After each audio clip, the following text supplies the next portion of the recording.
Hello, friends. Welcome to Four Friends in a Book, where we gather around each week and talk about the books that we've read and how they've potentially changed our views on the genres, the characters, and the stories that we've been reading.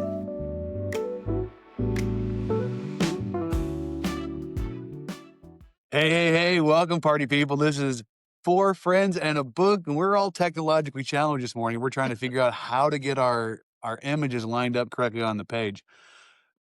To my radio dial left, I'm joined by the infamous and the notorious Diane Boglin-Mays and her husband, state candidate for political office, the 106, storming in strong, Joe Old Dog Mays. I don't know what to do with my hands. What? I can't see your hands. Nobody else can either. There it is. There they are. See, it's gotten creepy. It took 30 seconds for it to get creepy. Yeah. And then to our top corner is the lovely Dr. Teresa Starrett. Hi guys. I'm glad to be here. And then we've got David. Full circle. Literally. Hi, friends. Hello. All right, what are we doing this week? All right. Well, Teresa's already drinking, so there's that. What are you drinking? Oh, Waterloo. Okay, I didn't see. I just saw a can go up. I was like, wow, it's early. Do we need to sing ABBA? No, we don't. All right. Well, I've got the things queued up. What thing's queued up? Oh.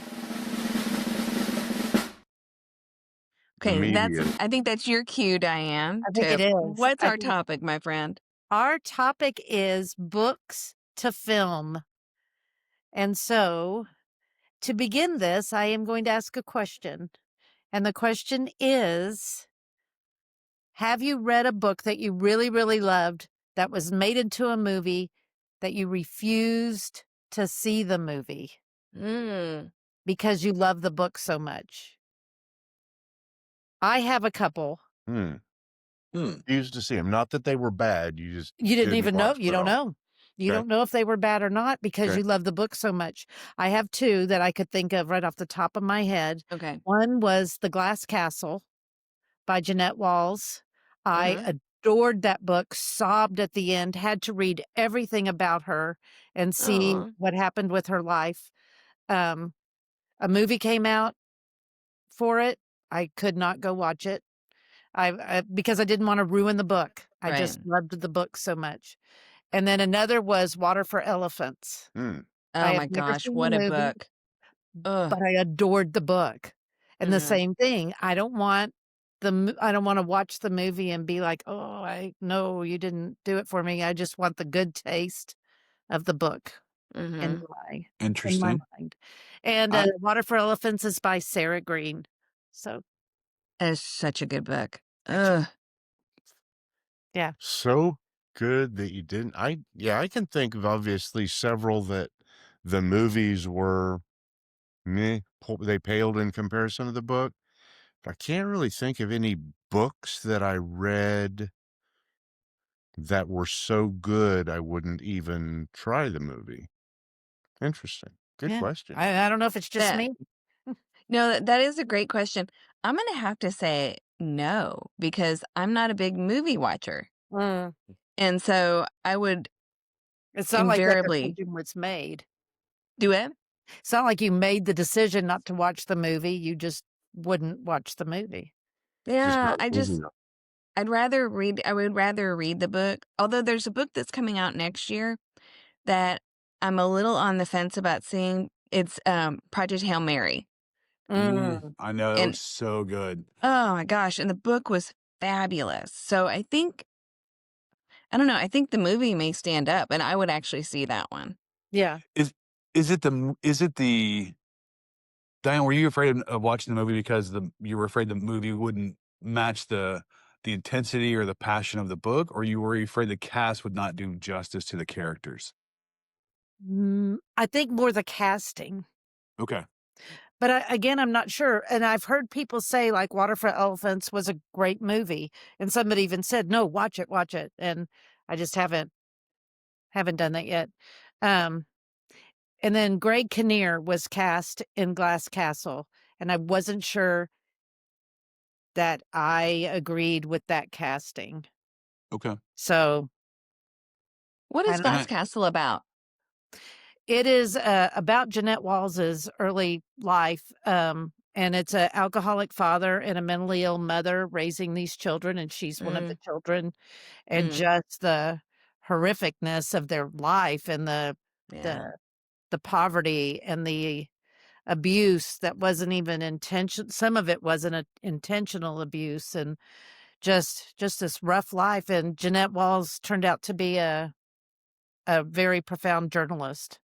And she wrote this book, but she became but she worked her way out of that life to make something of herself. But yeah. So I'll tell you, the same author who wrote Project Hail Mary also wrote The Martian. Is that correct? Yep. Oh, I think, yeah. Anywhere. Okay. Anywhere. Okay. And I knew it was weird, but I couldn't remember the first name. And so The Martian with Matt Damon was amazing. Yep. The movie. Who's in Project Hail Mary? I've seen Ryan Reynolds. Yeah, That's right. And I'm going to tell you, like, I'm not a big Ryan Reynolds fan. Like, it's an unpopular opinion, but I'm willing to own it. But having watched the trailer with Teresa when we were at Wicked Part 2, and if you haven't seen it, I'm ashamed of you. The music's not there from as it was in the first one, but the story is so much richer. Really enjoyed it. I think Teresa did as well. It was I'm willing wonderful. I'm willing to stake my academic claim on it. But more importantly, What does that even mean? What? It's not important right now. Back that up with Anyway, that up with something real. So I really enjoyed the book, and then the movie I think was phenomenal. But I think in part because Matt Damon is such a believable actor when it comes to some of the roles. He's very much in the Tom Hanks realm for me. So, you get that Tom Hanks immersion and you can see him in he just literally, if you gave me Saving Private Ryan with any other lead other than Tom Hanks and Matt Damon, I'd be like, I don't believe it. Don't believe it at all. Like, Well, wow. I think we actually touched upon this when we chatted about this a little bit last week. In my head, I had Tom Hanks as the lead character in Project Hail Mary, but right now I think that he may be a little too old for that role. Oh, wow. That's discriminatory, but I'm with you. No, it's not, because you need to read the book. There's a whole reason behind that. But he's the one that I did have pictured because of the type of actor he is. Right. So, but yeah, I would see it. But Diane, now I want to read those. I want to read Water for Elephants again, and I want to read Glass Houses. Before we jump over there, I need to Castle. Castle. Before we do that, I do have a comment about Matt Damon. Yeah. Or it's related tangentially. It's related in my mind. Great. Mark Wahlberg is to Matt Damon as Stephen Baldwin is to Alec Baldwin. Wait, Okay. Matt Damon is to who? Say it again. Matt Damon is to Mark Wahlberg as Alec Baldwin is to Stephen Baldwin. Basically, if you ran Matt Damon through a copier that was almost out of toner but was smearing and made really bad copies, you'd get Mark Wahlberg. That's kind of mean. It is. No, it has nothing. It's not the physical appearance. You just get a reduced copy, a copy that's reduced from and lesser than the original. So are you saying Mark Wahlberg is the better actor or Matt Damon's the better actor? He's saying Matt Is the Damon. better actor. Okay. I can see that. Matt Damon is to Mark Wahlberg as Alec Baldwin is to Stephen Baldwin. Okay, you had it the other way at first. That's why I was like, wait a minute. I inverted him, but it's Matt is to Wahlberg as Alec Stephen. Okay. In other words, I don't like Mark Wahlberg. And you like Matt Damon. And I like Matt The Damon. end. Yeah. The end. Okay. That was I didn't say it was a relevant point or interesting. No, I would say it's interesting. Yeah, sure. Yeah. Okay. Welcome to my mind, and happy holidays. I I hear have ya. a I like that. I do. oops. Oh, sorry. And just like I want to throw in, like, I haven't seen a movie or read a book that I didn't like the movie or wouldn't watch the movie, but I have gone the other way. So I've watched movies that I wouldn't read the book for. Oh, Like Um, what? yeah. so, and this is, I mean, look, we're gonna be a little nerdy Oh here. my gosh, I know what you're gonna say. Star What's that? Wars. Nope. I'm gonna text it. Okay, so Star Wars Oh, okay, has that's not what I was gonna say. neener. Star Wars That's has what I come said. out with books. Let's go play the videotape. I literally said Star Wars, You did. and Teresa said, yeah, I'm not in backhand range today, so what are you gonna I do? don't talk like that. A little. Um, anyway, so Star Wars like makes these amazing movies, except for the last three, and then they publish a book afterwards you can go through and read. And I've never read the books after the fact because I just know that it will ruin it for me. Now, Teresa was probably going to say Harry Potter. Boom. Yeah. Because I've watched all the Harry Potter movies, but I find the books to be reprehensible. Just because I just can't do it. And so, yeah, but for me, I mean, There you it's go. fine. But she knows Well, she had inside information, to be 100% honest. But for me, yeah, it's Star Wars. Like, I've never read the books after watching the movies. But you read the books were the book after. were the Well, books Wait, now were the books written after the movies? to be honest, I And think they were, but I can't swear to that, Joe. they were. So Um, I don't think that it's the. I think that that's the same comp as going from a movie made from a book. These are books made from a movie that you yeah. wouldn't go back to or wouldn't go forward to. Now I do read the Star Wars genre because there's all these Mhm. different subplots and different things that go on, but I have not ever watched the books that are from the movies themselves. Nerd. Excuse me. What I did don't know you what that was. say? I said nerd.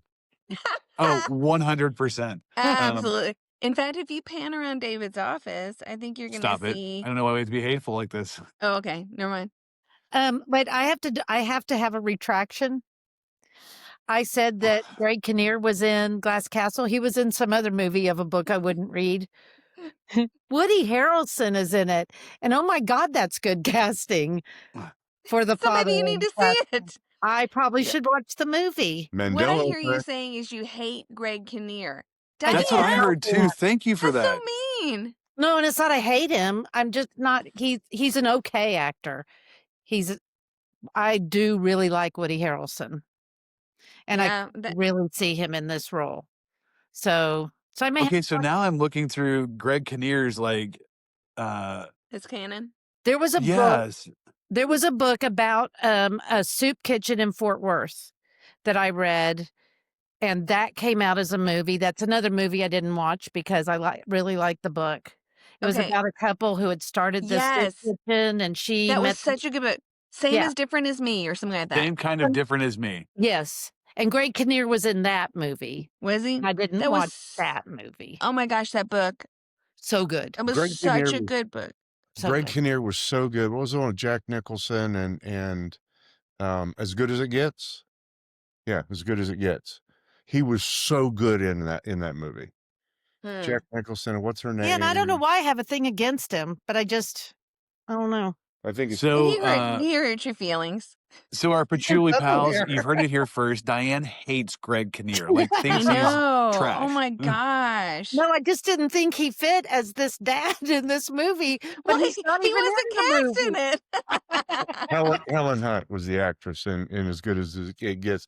Greg Kinnear was brilliant in it. Yeah, no, and I I think like I Helen did like him in it. Mhm. I liked that movie. I just thought Oh. he was in Glass Castle. So Now, I will say that there are some authors whose books have been made into movies that I have seen movies of that they're just badly done, or it's impossible to make a movie out of the writer. And here's one right here. I loved this story. I loved the idea of the movie. For The Gunslinger, first book of the Dark Tower series, It's a I Western. loved the casting of Idris Elba, but and I saw it and it Yeah. just was disappointing. But because of the track record, it's really hit and miss whether or not a Stephen King book is going to translate well to film. Okay, let's talk Misery. Holy smokes. Absolutely. Couldn't have been better casting. Yeah. Shawshank, Stand By Yeah. Me. Yep. Oh, just to Generally, say, his by the short way, as you say, Stand By Me.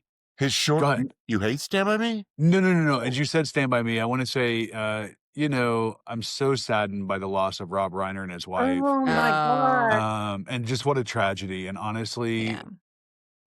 I can't even, like, someone who brought so much joy and Yeah. a little bit of darkness and sadly, tragically lost. And so, Yeah. yeah. And just another example of not everyone in the world is a drug addict or an alcoholic. Yeah. But almost everybody's lives are touched by that. Yeah. And that seemingly was kind of the case with Rob and Michelle and their son, Nick. Yeah. I'm with you, David. Absolutely Devastating. devastating and just senseless. Mhm. So I don't really want to talk about books. Well, there, I killed the whole, Jeez. podcast. I Thanks. apologize. I do have a dog here if you guys want to see the dog. Aw. But what I was saying about those movies, they were short stories. Misery was not.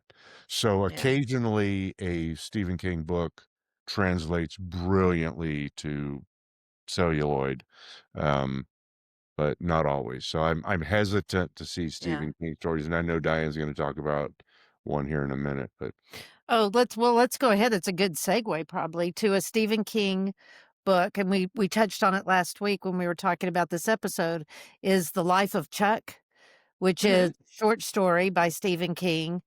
And the movie was almost better than the written word of it.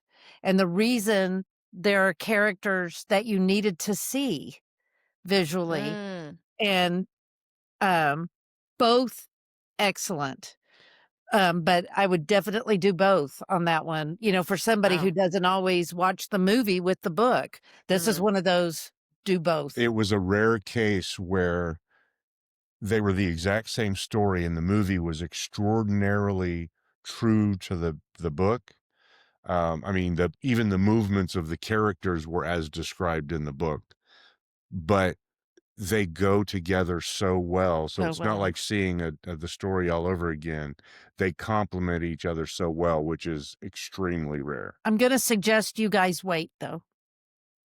Don't do it. Don't do it. Don't do it. Thank you. Don't do it now. Yeah. Yeah, we need a list of someday books and someday movies. This is a That'll- someday, and you'll appreciate it. Right now, don't do it. Yeah. I wonder who the screenwriter was, or the screen adaptation person was on Life of Chuck, as opposed to some of the more poorly made Stephen King ones. I wonder if he was the consultant or something. He has been consultant or even helped with the screenplay on several adaptations. And I don't have the list in front of me. Not all of them turn out well. Okay. Just because he's involved. So it's kind of This one, we wanted to watch the movie because at the beginning of the book of Life of Chuck, Stephen King reads and wrote, and we listened to it as we were traveling. He reads it and he wrote the introduction. Is that what? And he said, I never do this on my books. I never write these, but the movie is so good that I wanted to give a shout out to it, that they did such a good job with the movie with this book. So, and he explained, what his premise was for writing the book. And so it had his seal of approval. So we were like, okay, let's watch the movie and see. And oh my God, he was right. that actually made me a little cynical, made me a little question whether or not it was really good or he was just trying to sell tickets. But in this case, it really was. And he was an executive producer and was involved in the production of it. So anyway. Yeah. exceptional. The structure of both the book and the movie were very distinctive and I don't think I'm going to ruin anything by this, but it's a 3 acts. It opens with act 3, then goes to act 2, then goes to act 1.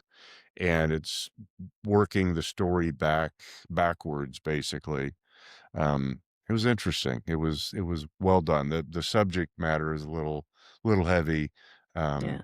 but just brilliant, Very brilliantly done. creatively done. Yeah. Great example. And that's a rare example of, I think, Oh, me too. where a book and a movie are not only both good, but that they complement each other. So it's almost like an integrated thing. It's almost like a multimedia event, that book and that movie. I have Wow. another Okay. one. Another What? good- the What is Hunger it? Games series, the first 3. Oh, yeah. First 3 books of the Hunger Games and the movies totally complemented each other. I Totally agree. helped you visualize what was happening, and I ate them up. Book 4, the story about snow, I liked the book so much better than I liked the movie, but I've heard people had the opposite. So I haven't seen the movie. I just pictured That one? Lucy different. Have we seen the snow one? We haven't seen the No, we snow one. have. So sorry, we haven't. I was like, I thought you meant you hadn't seen any of the Hunger Games. I was like, you're the No. one that kind of coaxed me into watching them. So No, I've seen the first 3, but I Okay. haven't seen the snow one. I liked Okay. the Ballad of Songbirds and Snakes. It was not like You didn't read the book, did you? Did not. I did read Sunrise on the Reaping, but I did not read Ballad of Songbirds and Snakes. But it's not like with the Star Wars movie, David, to your point from earlier, where you've got the 3 and then it goes back into the past, and the past sort of the origin story just really sucked in comparison to the first 3 movies. It's a different movie. It's a different style. But I thought it was exceptionally well done. And maybe it's because I'd read the book and then saw the movie, and I had characters pictured differently, a couple of them. And so, but that's going to happen. Where Jennifer Lawrence, she was Katniss. She just Yeah. was, from the books. Cat piss ever stink, as they called her on the set. What did they call her? Cat piss ever stink. Because That's not very nice. apparently in the costume, there was a lot of perspiration. There were times when she would have to urinate, and the costume became soiled with some of it. So that was, who was the guy from her back home, the big, tall, handsome lug? The guy Chris was married to, no, not Chris Pine. Anyway, apparently he and the 2 male characters called her on the set, and she tells this story. Cat piss ever stink. Oh my gosh. Yeah. So sounds like they had fun on the set. I bet they did. Yeah. He's Thor's brother. Yeah, see, now I What gotta are their go. names? Oh, no, it's not Hemsworth, is it? Yes. Yes, No. it is. Yes. Oh my gosh. Yes. I'm on fire today. Liam Hemsworth. You are? Yeah, Chris Hemsworth was Show me. Thor. Liam is Hunger Games. The other guy. Miley Cyrus's ex-husband. Yes. 100%. Yeah, Liam. Fair. That's him. Boom. Him and Hemsworth. Josh Hutcherson were the ones who called her that. Called her cat That's piss funny. ever stink. That is pretty funny. Yeah. Okay. I So have a another- book. Yeah. Yeah. And I took this as, is there a book that was written that translated well? Mm-hmm. And I decided to reread, and I know I'm going to get some side eye for this. I decided to reread The Notebook. Oh. Yeah. That's my side eye. That was I it. like your side eye. I've never read the book. I love the movie. Okay, this book was the first book I can ever remember sobbing into my pillow late at night. I mean, like, I was crying. And so I'm really disappointed I still have about 30 pages left to read to Oh, do my reread. But I think for me, this was a really well done adaptation of a book. good to know because I love the Yeah. movie. Yeah. Yeah. So, Huh. I don't know. That's Well, that's good. That's a good one. I've got one that I think is the ultimate The Godfather. example of this, where, and it was actually a Christmas movie, where there was a book that was made into a movie from about, and the making of the movie was then written about in a book from which they made a mini series about from the book about the making of the movie from the book. And that is, Okay. as one might have already guessed, Mario Puzo's The Godfather. You got I it. guessed it. Well done, Starrett. Oh my gosh. They of I course only made, guessed it because I know you. they of course made the movie, which was the best movie of all time. And then Mark Seal wrote Leave the Gun, Take the Cannoli, which is a very famous line from The Godfather. And if you don't know that, not sure I need you in my life. I don't know it. Oh, dude, come on, man. You know, there are Leave things the we don't gun, talk take about in our the cannoli. relationship, and this is one of them. Anyway, and then they made a mini series that was exceptional It really was. about, from this book, Take the Gun, Leave the Cannoli, about the making of the movie The Godfather and all the backbiting and all the behind the scenes stuff that went on just to get this movie made. And then of course this book is just classic quotes. And I read this not to, for my edification. I read this with an editorial eye to make sure they didn't get any of the quotes wrong. Oh my goodness. So there you go. That is my example of Mario Puzo's book. Was, first of all, he wasn't like this great writer. He was sort of a hack until this book. The book is good. It's a good story. There are pieces in the book that didn't make it into the movie. Obviously, then it was an exceptional, very well respected movie. I don't know. I can't think of an example of a book that was really, really good and a movie that was really, really good. You brought up a good one, Teresa, with Misery. Are there any Oh. other, what are kind of like the Mount Rushmore of Mhm. movies made from books where both of them stood out? I think Hunger Games is Hunger one. Games, I think. Yeah, I Sure do that- agree with you there. How about I- Harry Potter? I know David's not a fan of the I books. I'm also not a I fan of the author. So Oh, yeah, and the but you know, the that's true. craft, the artist and the craft and I think for me with the books, I read them to the kids when they were, growing up. And so for me, there's a lot of nostalgia and then sadness, you Yeah. know, because like many people you hold in high regard, right. um, that that wasn't true or wasn't what I Right, needed to be true. Yeah. right. Um, but I still have a very soft spot for the characters in the book because of the kids. Mhm. I would agree with you and take it a step further, Teresa. I bought those books for Lauren to read, Yeah. and I think she read half of one of them and just kind of noped out, but she loved the movies. Mhm. But I got them all and I read them Yeah. all and just loved them. They were a little structurally repetitive at the beginning, but I think that was probably not a horrible thing Mhm. because it sort of allowed, and I think I've talked about this on the podcast before, it sort of allowed an easy re-entry into each of the books. It starts with, Yeah. of course, Harry back at his Muggle aunt and uncle. They start there and it just kind of slides into the story from there. But what I really, and I I hate this because of the things that the author has done since, Mhm.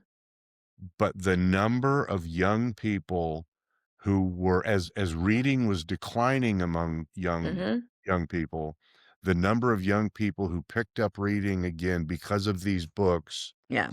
really transformed a couple of generations worth. Because not only like at the store, we had a guy I worked with, and he would come in, and every year they would buy the illustrated edition of every year a new one came out, a Yeah. new illustrated edition from the original books. He and his wife had read the originals. When the illustrated versions came out, they were getting them to read to their children. So I mean, it literally Yeah. impacted the reading habits of a couple of different generations. I bet they don't anymore. Knowing them, I bet they don't. Bet they don't read, or they don't read her. They don't read her. 100%. I bet the But children are reading, but they're not reading her. the journey that they were launched on, Yeah. and reintroducing reading as such a, you know, positive force in the in our society, I have a hard time taking that down. But having said that, I'm still not gonna say her name. Oh, no, and I agree with you there, and I struggle with, and this is, I'm going far afield here, but I struggle with, I mean, there's been some other authors who, whether they don't align with my core beliefs Mhm. or they've done something um publicly heinous, marginalized a group, is their book or their movie, is that still solid work, or is it something that um is no longer? Like, do I mourn that work with the author or the actor? Cormac McCarthy is another example. He, you know, of course, great books. Depends on, you know, it depends on how you feel about him. I personally like Cormac McCarthy's work. Um, but he had a relationship with a underaged girl. It didn't start romantic, but you know, it went Mm, in that direction. It was just icky. yeah. Uh, James Patterson has made comments saying that, you know, a straight white male author doesn't have a chance in the publishing industry today, and that's at best tone deaf. S- Mm-hmm. So yeah, where is Yeah. it's hard to not remember that when I think of these Mm-hmm. authors. So I get your point. Where does that lie? Where is that line? It seems like if I know it, it it taints my liking of them or my desire to have anything to do with them without me even consciously thinking it. Yeah. Um, yeah. Cormac McCarthy, I think that may have something to do with why I'm struggling through Blood Meridian. Mm. Mm-hmm. Cooper, stop, buddy. Why I'm struggling through Blood Meridian, in part because as he was writing that, he was traveling in Mexico, which is where he met this girl, and so I think that is, and it was Yeah. more subconscious till you said that, Mhm. Diane. And I think that may be kind of planted in my subconscious, which is why I'm just like, yeah, can't get enthused about this book. Yeah. See, Yeah. and I was gonna say, and I've never read the books. I've watched pieces of the movies when I happen to stumble across. I'm like, what is this? And as soon as I realize what it is, I turn it over. Twilight, which is kind of like the Harry Potter series, which introduced, you know, the tweens or the teens into that reading, who were like, oh, I don't want to read. And then they find this Right. romanticized, you know, vampire, werewolf, glisten, whatever it's called. They glow, I don't know. And they just like loved it. And I've seen students, even recently as the last couple of semesters, carrying around a Twilight book Mm-hmm. from class to class because they have time between their classes on occasion. Um, and then the other thing I think, and it's more for adults, is, and we talked about this a week ago or 2 weeks ago, is the George R.R. Martin series that was turned into Game of Thrones, which I think I'm more aligned with the idea of a serial, uh, made for TV story from a book Yeah. because of Game of Thrones than I would have been in the past. And I think that's why Mm-hmm. I chose my book, which was the Thursday Murder Club. I mean, and I read it a while ago, but I reread it because I just enjoyed it so much. And Richard Osman has come out with this really interesting series about a group of retirees who essentially solve cold cases or solve active murder investigations or crimes in their little sleepy town, or in their sleepy community, if you will, of England. Where it gets a little sideways for me is, so I watched the movie on Netflix, which came out this past summer. What's that? I said, I just agree. Yeah. And directed by Christopher Columbus, who I love his work. He was also one of the darker producer directors for the Harry Potter series as well. He wasn't true to the book, or as true as I would have expected. Some of the characters got mashed together, but I'm going to tell you, I'm going to struggle with the direction they go in after this, because their cast was absolutely, I mean, there's no way you could put this cast, and the next book is going to come out for a made-for-TV series, and you're not getting, excuse me, I want to go through this because I was stunned when I first turned it on. Greg Helen Kinnear? Mirren. What? What's that? Greg Greg Kinnear? Kinnear is the lead.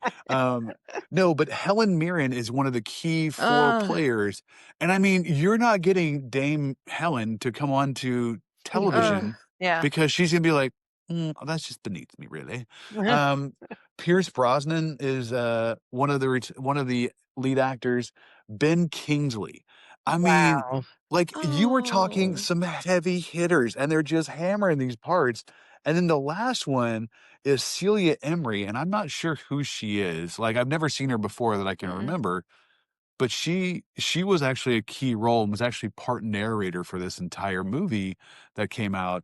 And then the other one that really set me on fire, have you ever watched the series Lucifer on Netflix? No. There's this series on Netflix called Lucifer. Shocking. But it's about the devil coming to Los Angeles, and creating this life for himself. The lead from that series, Tom Ellis, is also one of the key players in the movie Thursday Murder Club. And so I don't know how you're going to go from that to television. Like, those characters are not going to stay the same. And so I'm Yeah. going to be truly heartbroken um, if they have to change all of those characters. Now, when you say television, what is it, like ABC, CBS, NBC? Like that? So they weren't clear on that. I think it's going to be another Netflix, but it's going to be a Netflix series. But I don't know that you're going to see these actors wanting to do a serial versus a one-off, or like Wouldn't it be a cool if they movie. did? It really would be. I mean, it would absolutely. I could see Tom Ellis doing it because he's done it before.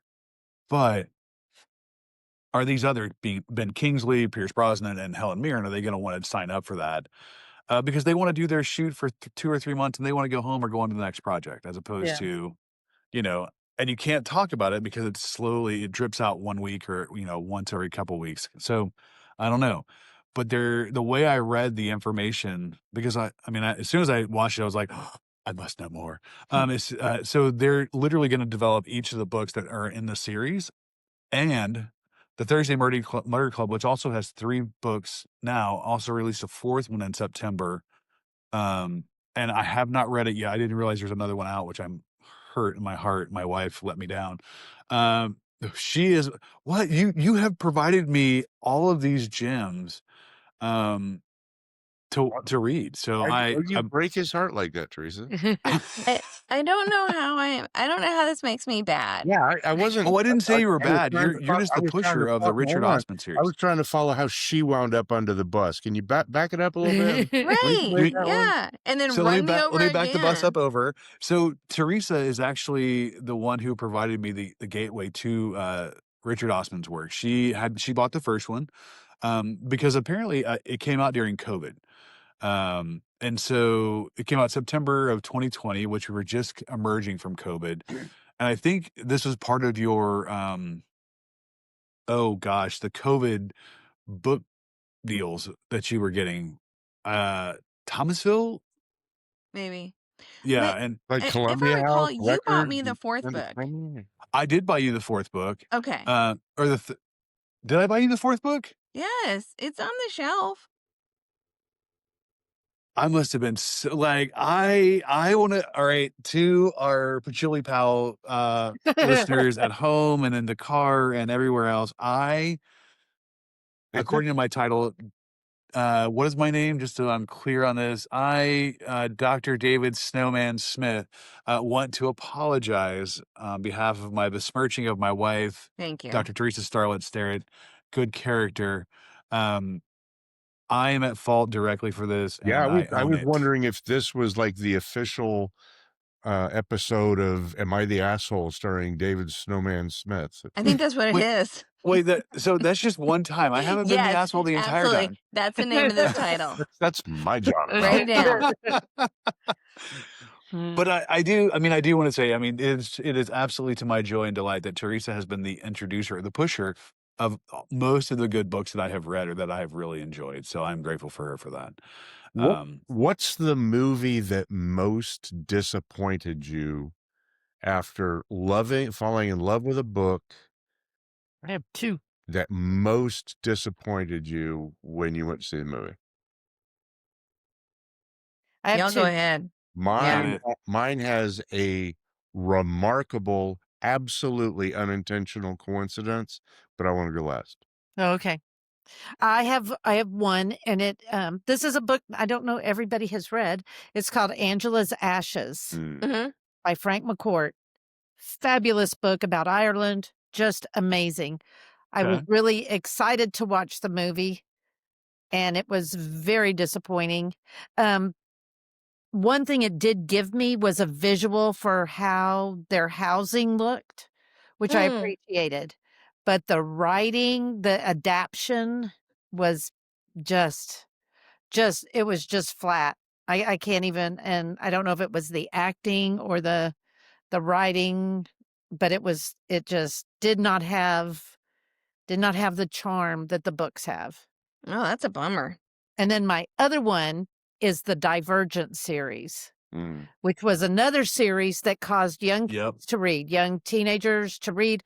And I read them with Stephanie was reading them, my daughter. And so I read them and loved the books. Couldn't wait to read the next one. They were not written.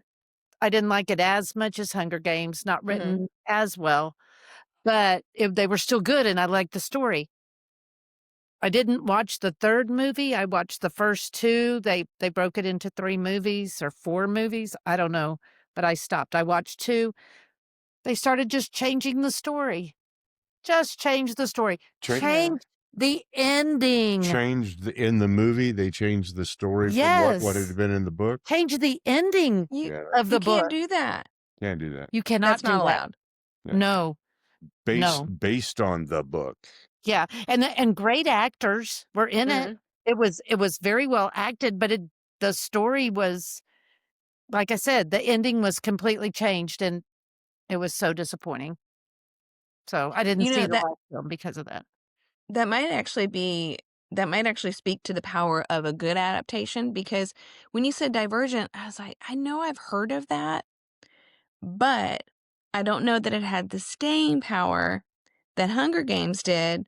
And I wonder how much of that had to do with the fact that you had an audience in the theater as well as an audience with a book. Exactly. Yeah, because exactly. that's the other question is how many times have you gone back to read the book after you saw a movie?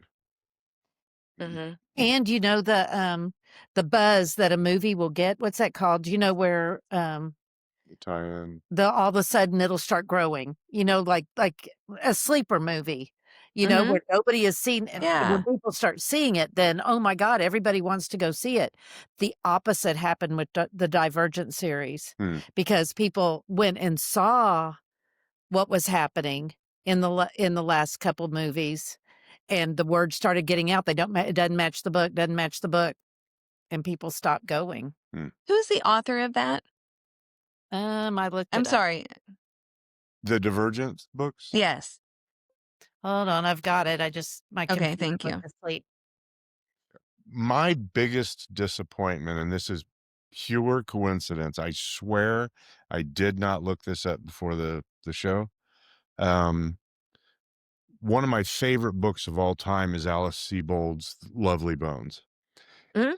And I loved that book so much because I think it was the first one where I had read, this doesn't spoil anything, where the POV of the book is a dead character.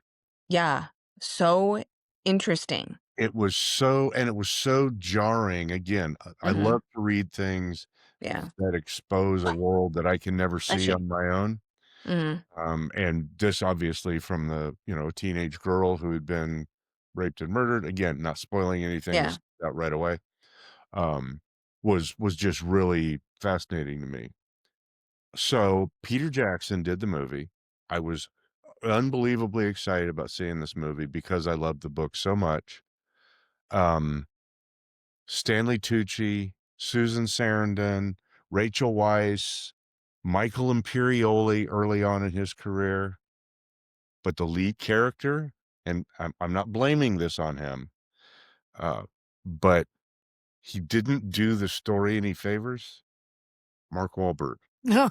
I swear to God, I did not plan this.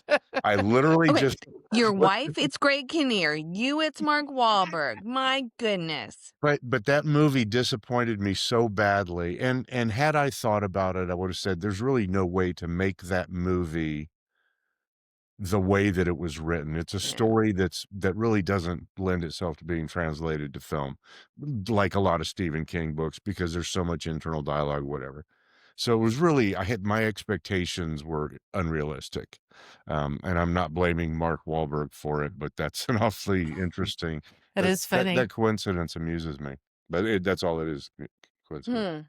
Okay, Veronica Roth is the author of the Yeah. Divergent series.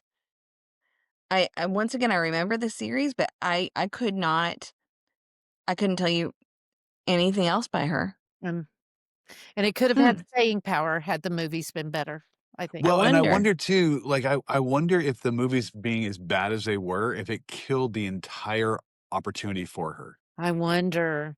Isn't that a Because shame? well, and I'm gonna say, so oh gosh, and I want to go back because I said earlier Ryan Reynolds for Hail Mary, Project Hail Mary, and that's not right. It's the guy that was in Barbie. Um, Oh. Oh, the guy who was in The Notebook. was he in The Gosling. Notebook too? Gosling? Gosling, right? Yeah, Ryan Gosling. Oh my gosh, I Okay. am on fire. Yes, you nailed it, are. Sarah. Yes, you are. Okay. I don't And even watch so movies. my apologies for this is because They get mixed up all the time. There's a whole meme about that. Yeah. right, because they're Oh, both that's funny. marginal actors. I love But them both. They're both Nice. adorable. Yeah, I mean, I think they're good actors. they're no Matt I Damon, loved but Barbie. they're no Matt Damon, but they're no Mark Wahlberg either. I didn't say I didn't love the movie On a Barbie. I scale just of Mark Wahlberg to Matt Damon, with the middle being the Right. natural Greg curve. oh, Greg Ryan- Kinnear. Ryan Anyway, Gosling- so let's Ryan focus. So Gosling is to Ryan Reynolds as Stephen Baldwin is to Mark Wahlberg or something. I'm So- still trying to figure that out. I gotta get right there. I do want to say, like, for me, mine are a little bit different. So harkening back to Ryan Reynolds, truly Ryan Reynolds this time, the Green Lantern adaptation from the comic book series to the movie was so poorly done. Even Ryan Reynolds will admit, like, he shudders when people are like, "Oh my gosh, will you sign my Green Lantern comic?" because of how bad the movie was. And that really, I mean, that one, and then the other one is the Fantastic Four series prior to the Pablo Pascal version that just recently released. Those two iconic comic book lines, one from DC and Green Lantern, and one from Marvel and the Fantastic Four, pretty much killed any potential movie opportunities and even book or additional comic book strains because of how bad those movies were. Interesting. Um, I will say the recent release of the Fantastic Four, which goes back into like the 60s, 70s, 80s imagery of it when they were, riding high, if you will. I think that has been a rebirth or a rejuvenation, but DC has never redone Green Lantern because of how bad that Ryan Reynolds movie was. Okay. Explain to me, since we're on this path, going from Green Lantern, which was by all accounts, I never saw it. By all accounts, it was an abomination. It was just horrific. Went from Ryan Reynolds as the Green Lantern to Ryan Reynolds selling another, what was this, a Marvel movie, Deadpool, where he went and made the videos, made the costume, created videos, and sent it to the movie producers to sell Deadpool, because they were like, yeah, no, we're not doing Deadpool. You were Green Lantern. But created enough buzz at the studios and Deadpool has been monumental. It transformed his career, I believe. I think it's because of the style of character. Like with the Green Lantern aspect, he was very buttoned up and he was stiff. But if you look at Deadpool, that's literally how he is. It's almost to the Jimmy Kimmel, Matt Damon interactions. Oh my gosh, we're supposed to have Matt Damon on, but we ran out of time. Yeah. And it's just like, it's just the absolute asinine behavior of one versus the other. And I think that is truly why Deadpool is so iconic with Ryan Reynolds. Yeah. And it's one of those, we talked earlier, like I can't see anybody else playing Saving Private Ryan because of Tom Hanks. I can't see anybody else ever being Deadpool because of Ryan Reynolds. Same with Wolverine and Hugh Jackman. You know right? I mean, you know who would be a great Deadpool? Matt Damon. No, he wouldn't, because I will tell you, I can't take Matt Damon seriously after, oh gosh, what's that movie he's in with Ben Affleck and, he's a janitor. Yeah, the one they wrote. Good Will Hunting? Yeah. Good Will Hunting, yes, with Robin Williams, Why can't God you rest take his him soul. seriously? I can't see him, and when he tries to play comedic roles, like, it just doesn't work for me, because that to me is the epitome of who Matt Damon is. He has to be the what's that called? You know, where you're not the funny one in the group. Straight man. He's the straight man. He has to be the straight man. He's hilarious as a straight man. 100%, but Matt Damon to me is also Jason Bourne, and the Jason Bourne series. Right. And I can't read the Jason Bourne novels because of who it is in the movie. I have the key to that is to read them in the 80s. That's what I did. I read them in the 80s. So when the movies came out, I was like, oh, hell yes. I'm all about it. But I did. And I can't go back and read them now, because now I can see them as, Matt Damon. You know who does comedy extraordinarily well, particularly as a straight man? Again, not kidding. This has just evolved to this. Mark Wahlberg. Mark Wahlberg with Mark Wahlberg with Will Ferrell, hilarious. With Will Ferrell trying to be the straight man, he's hilarious. Mark Wahlberg is the straight man, but he comes off as hilarious. So yeah. So I'm conflicted about Mark Wahlberg. I am telling love-hate relationship. You are. I think now you're just making stuff up. This is true. What's the Will Ferrell, Mark Wahlberg? Don't make me pull out the phone, Sarah. But I do want to say, I will tell you one other actor who I don't have a love-hate relationship with. I just can't see him in certain parts, and that's Tom Cruise. For me, I mean, he's not the actor he was in Top Gun, the original version, versus now. Oh, what does it say? The other guys? The other guys. The other guys. You guys are making me happy. I don't watch movies. Yeah, I did. They're cops, and Will Ferrell is, it's really quite fun. I do want to point out, I'm so grateful that in this conversation, Teresa was one of the few people I've ever tortured with a movie that I've never wanted to see again. And she and I went and took our nephew to see Green Lantern. And I was ashamed of that fact. And then multiple years later was when we went and saw another movie, because it was that bad. So, yeah. Let's go back to Tom Cruise, what you were saying about Tom Cruise. And I'm trying to think of a book that he that was adapted into a Tom Cruise movie. But anyway, what were you saying about Tom Cruise? The Jack Reacher series. Yeah, there you go. Okay. Yep. He's absolutely terrible, Jack Reacher. I mean, you've got to be taller than 5'5" to play the role. Come on. No, ma'am. No, ma'am. If you're gonna be this badass, like, take no prisoner, army. You can be short of stature and be that way. I'm not saying you can't, but after seeing the series on Prime with the other dude who looks like, I don't know, Sasquatch been shaved. The other dude, he has such staying power that you call him the other dude. Well, but I'm here bagging on Tom Cruise. I'm not gonna compare, the giant of a man, mountain-esque, against Tom Cruise, who looks like he's a fire plug. Who plays Jack Reacher? Jack Reacher is Tom Cruise. No, but somebody else is playing him now? Oh, yeah, somebody else is playing him. Yeah. Apparently someone of tall stature, according to my husband. I know I want to know who this mountain of a man. Alan Ritchson is who's doing it now. And the dude, so let me just pull him up because it's funsies. He's 6'3" and looks like he was carved out of granite. And so, yeah. And that fits with the books. Oh, yeah. dear Lord. Yeah, she just saw him without his shirt on. Yeah. Alan Ritchson? Yeah. Now look at Tom Cruise without his shirt on. It looks like a 65-year-old man. Yeah. I mean, he probably is 65. He is a 65-year-old man. I feel like there's a lot of judging guys here. I don't want to like, but I like him in movies. I like Tom Cruise in movies. Tom Cruise is 63.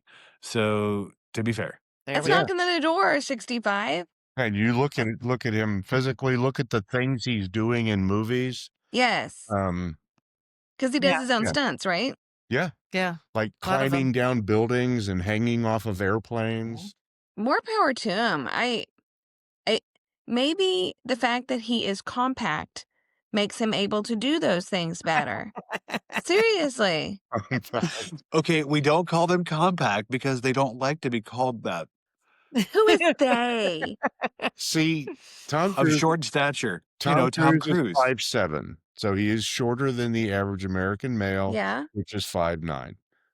Granted, He's 5'7" with lifts. no, he's 5'7", legit. The rest is just libelous.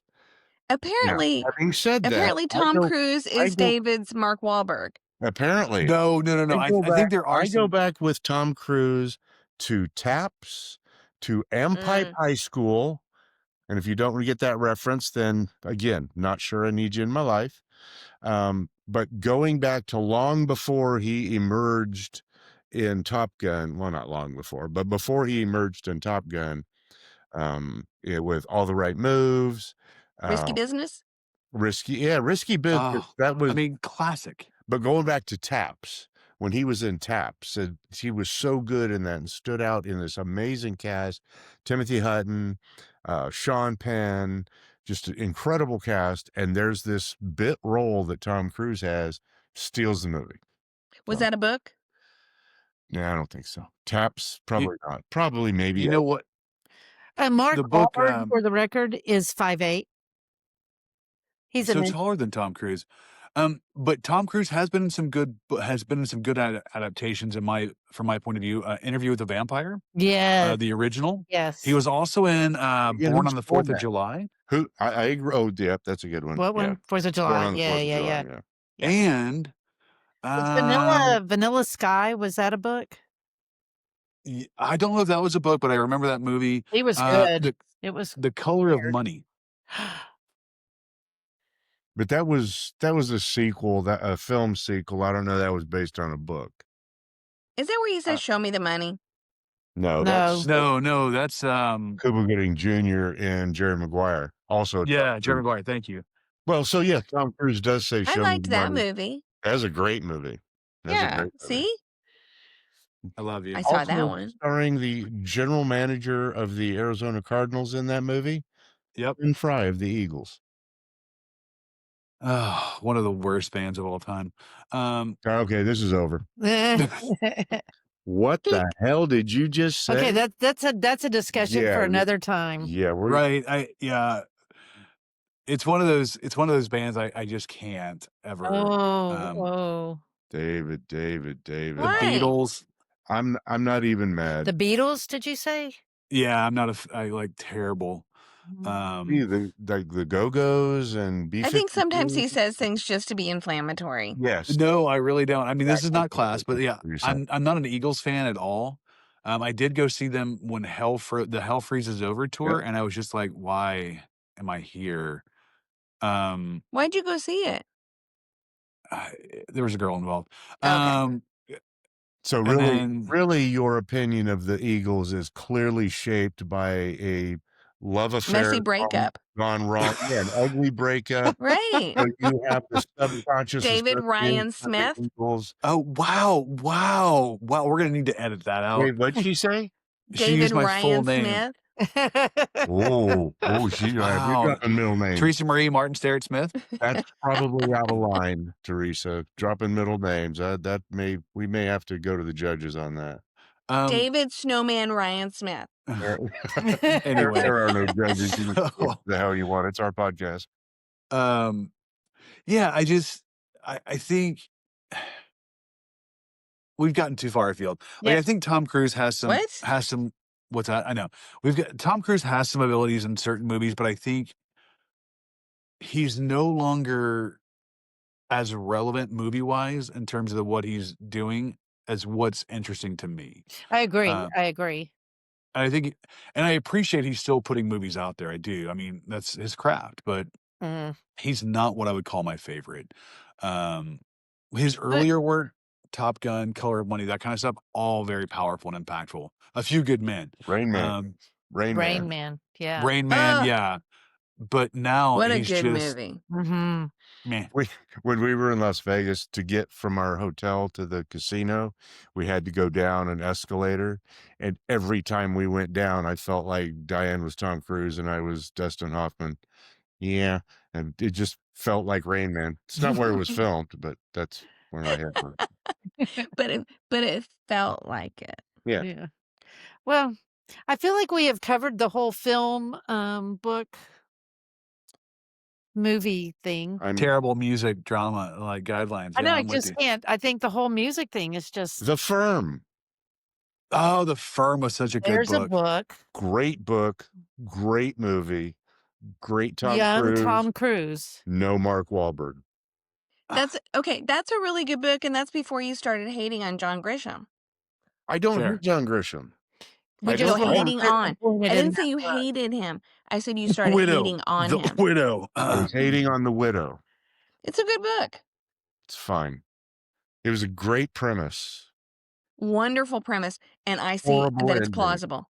Now it's plausible. Now who's Again, just being okay. contrary? If you're a true You. crime watcher, if you're a true crime person, then you might appreciate it more than a not political, what are they called? Courtroom? Legal thrillers. Legal thriller. Whatever. Okay, I just want to point out, we've made it through this entire episode talking about books into movies, and Joe has not brought up the iconic book into movie adaptation that I thought he would bring up. It wasn't The Godfather? And if you haven't watched this movie, I don't know why you're still in my life, but Home for the Holidays. And I'm just Did stunned. you watch the movie? Did you watch it? No, not at all. We've had a busy week. Yeah, you have. It's been a hard week. That's I'm true. waiting for us to say it wasn't a hard week. That's what I want to say next time. Home for the fingers Holidays crossed. will make you laugh. I'm telling it is hilarious. Or make you shake your head at Joe. If you shake your head, then there's no point even continuing the podcast. But my by the I way, don't even know who you are. it barely made back its production cost at the theater. And that's before they had to pay people for parking the cars. So Who cares? I don't Okay, give a wait. shit about the business of that movie. Who's in it again? Holly Hunter. Holly Hunter, Jr. you know, his celebrity crush next to Mark Wahlberg. I think I love maybe Robert I've seen Downey it a Jr. long time ago. I really, honestly, now I'm backtracking. I think maybe I've seen it. Dylan McDermott's in there, It's been Anne out for Bancroft, many years. Anne Steve Bancroft, Guttenberg. Burning, Steve Guttenberg, Geraldine Chapman, Claire Danes, Dylan McDermott. David went away. I'll be right back. Okay. Yeah. I think maybe when it first came out, I saw it. I don't know. Probably. It's that kind of movie, like, it was on HBO or Showtime a million times back in the day, Dana Carvey. I you don't know? remember Dana Carvey being in it. Oh my goodness, What the Dana hell? I Carvey. think he was probably 12 Yeah, that's fair. when the movie came out, Yeah, so that's fair. It came out in 95. I don't That's a know. long time ago. Yeah, probably in the well, It Dana really Carvey is isn't not it? young. No. And Robert Downey Jr. was probably somewhere in the midst of his drug-addled world, For sure. but the character was so manic and just so fun. Yeah. Yeah. If you don't watch it, that's fine. I don't care. No, I won't bring it up honestly, again. Well, you didn't bring we it up, might David did. do it. I said David brought it up. Joe didn't even bring it up this time. Yeah. No, we probably need to watch it. No, it's fine. It's fine. It's fine. Just disappoint It's me. fine. It's all No, fine. I'm not even disappointed. It's just I feel sad. I'm sad for you that you don't have this movie, the story of this movie in your memory. Oh. Yeah. Wait, hold on. Once the holidays are over, It doesn't we'll work. start hearing about Huh. it. I may get a tattoo. Well, then you can't get an MRI. I'm going Hey, to tell you that's that. what I've heard. Well, this You're was still holding on to that. Can't get an MRI, huh? Apparently. They told me no. My mom told me no. No, my Wait, mom your didn't. My mom mom told told me you no, or no. the MRI people told you no? MRI people. Oh, Yeah. okay. Kate always says she always says my mom Ooh, said don't no. give up the secret. 'Cause some of her friends that she tells us to listen. She says that to her principal. My mom said no. I can't. My mom told me no. You know, Like, when have I ever told you no? I love Okay, that. well, let's talk about holiday plans. I know we're going to get together next week on Yes. Monday, but what are y'all, David, you just started another class. You guys have had a pant load and deserve a break. So starting Pant a load. class is not what I had in mind. Pant load. I've never heard that. That's cute. oh yeah, it's a class. It's an iconic statement. It's a true statement. Yeah. Is what I think. Yeah. Okay, yeah. What else would one fill one's pants I with? don't know. Joe, Squirrel. we don't want to ask these questions. I mean, we are trying to keep this family friendly. Nah, I think I crossed the line when I started tearing So, Mark Wahlberg. well, I do want to say, I mean, we do have some plans coming up, but it's still cooking in a few ways. Teresa's taking a lovely getaway with her book club friends. Right. Where are you going? And she's gonna be enjoying some quiet time to talk about books and crafting. Where are you going? We're going to Texoma. Nice. Yeah. And that's after the new year. Yeah. And then this Friday we're going to see you guys at Yellow Book of Flood. Yes. Yeah. The event of all events, sponsored in part by Patchouli Joe's. Books and indulgences. Expand your mind and indulge your senses at Patchouli Joe's. And there'll be snacks. Yes, there will. Snacks. Snacks. We've got to make Snacks. snacks, by the way. Snacks Yeah. and eggs and jammies. Yeah, so do I. I need to bake cookies. Yeah. And then I think that's pretty much it. We're gonna just kind of hunker down and celebrate in life and enjoy people. So How about you guys? Yeah, about What's the the plan? same. Just and it's important to remember, those of you who are listening, you never hunker up. You only ever hunker down. You don't want to know. Yeah, we're going to do the same. We're going to have a Christmas Eve with the local children, and then have eggnog pancakes for breakfast Christmas morning, as is the tradition invented by moi out of necessity. And yeah, so then we're everybody will go their separate ways. Charlie and Haley are going to Florida to visit her dad. And Brett's going to have Christmas dinner with his dad. And Stephanie will probably go hang out with her friends. And we're just going to be chilling out with Cooper, hanging with Mr. Cooper. Yeah. Sounds good. Sounds like a plan. We're going to be watching a movie. We will probably watch a movie too, which means I'll watch a movie and Diane will get a great nap. I hear you. I don't feel like we will watch a movie, but I watch White Christmas every year. oh, I thought you meant good movies. I'm with you, but I'm also with you. Dude, just how do I? That's inflammatory. mean. That's just inflammatory. That's so mean. That is beyond mean. That is just uninformed, and that just I'm not even mad, David. In the words of Key and Peele, I'm this is disappointed. churlish.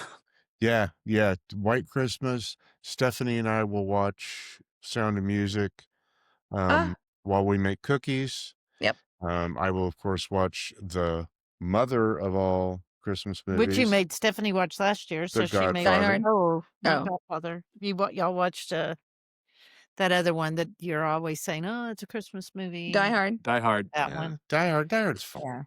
Die Hard. Die Hard. Die Hard. Die Hard. Even I know that. Die Hard. It's aged. It's Yeah. it's great. Oh, like White Christmas has not aged. No, I mean, but I can't Like, watch it's it. white. Do not White Christmas. That's do fair. not disparage white. White Christmas. I realize that they're all white, but it means the snow. No, it's the what? Does it though? Snow. Snow. Snow. No. Diane, tell me your book that you read again. Which for this? Yes. Life of Chuck. Stephen Thank you. Baldwin. Yeah. Okay. So 1, 2, 10. Okay, I got you. Okay. Yeah, no, I'm just making sure I have all the books written down so I can just take a snapshot and send it over to Joe for the. Oh, awesome. Yeah, I Yeah. had 2. I said Life of Chuck and Hunger Games series. Oh, got that in there as well. Yeah, I got a whole list. David, Okay. did you get this one? Okay. I have one to add. And Yes. and You this said one? Life of Pi. Oh, was that a good movie? It was a great book. It was a terrible production on the stage. Was it? It was just, and David and I are in a spot right now where we can do really dark. The book is not an uplifting book.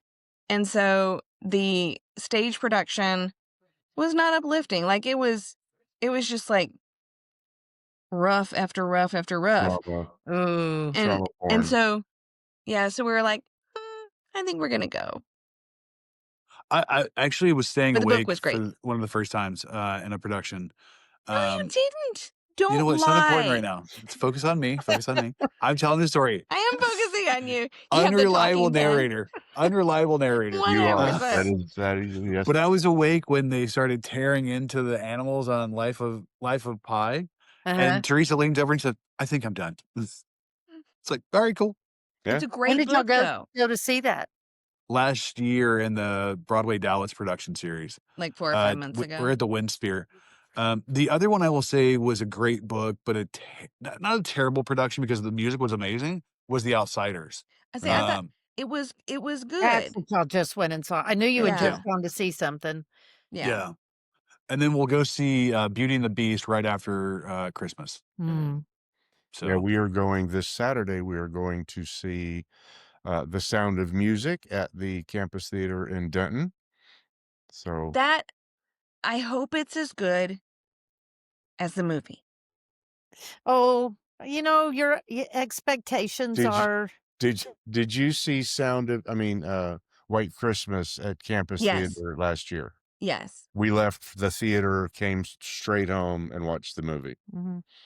I thought it was very well done. I thought White Yeah. Christmas was Music Man. Mhm.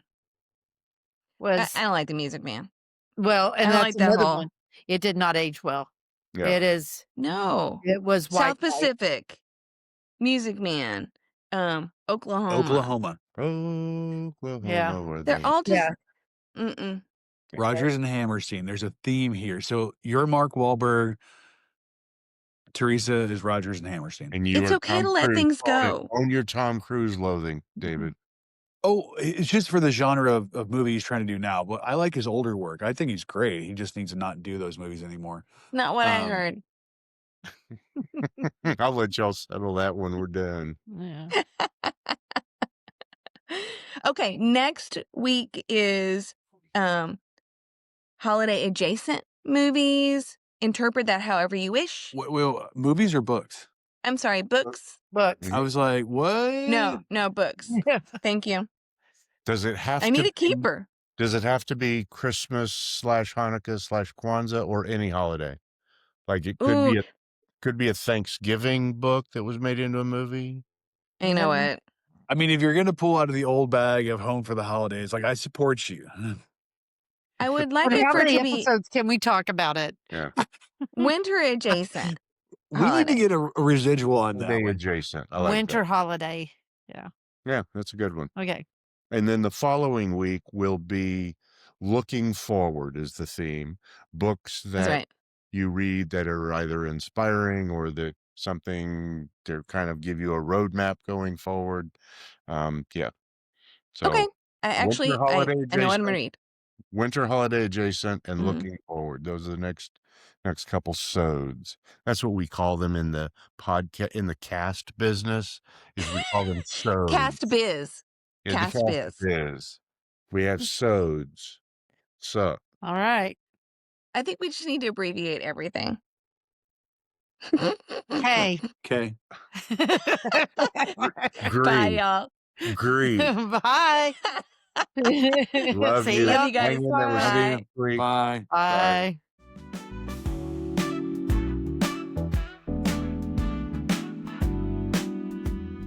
This is the Patchouli Podcast Network.